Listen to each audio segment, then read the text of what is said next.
Alors, on va passer aux bonnes pratiques. Donc, heureusement, plusieurs solutions existent et des cadres continentaux comme la Convention de Malabo ou le cadre politique des données de l'Union africaine, le EU Data Policy Framework, peuvent servir de base. D'abord, les pays, il faut se focaliser sur le renforcement des lois.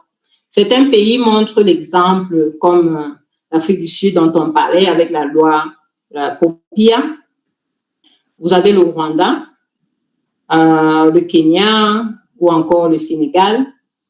Ces pays ont développé des politiques nationales qui traduisent ces engagements continentaux dont je viens de parler, la Convention de Malabo.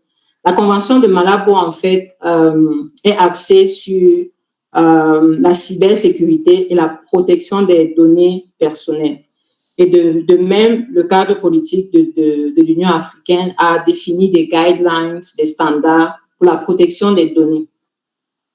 Et tout ceci permet de former et de sensibiliser. Ces cadres permettent de former et de sensibiliser non seulement les professionnels de la santé qui doivent savoir gérer les données de manière éthique et sécurisée. Ils doivent déjà comprendre quels sont les enjeux.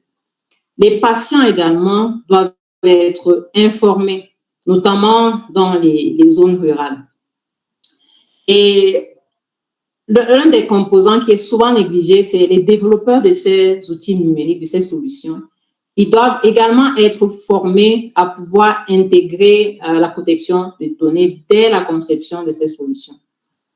Et ces principes dont je parle sont promus par le EU Data Policy Framework, qui est le cadre politique des données qui a été développé par l'Union africaine récemment en 2022 et qui est en train d'être adopté par les pays pour créer des politiques nationales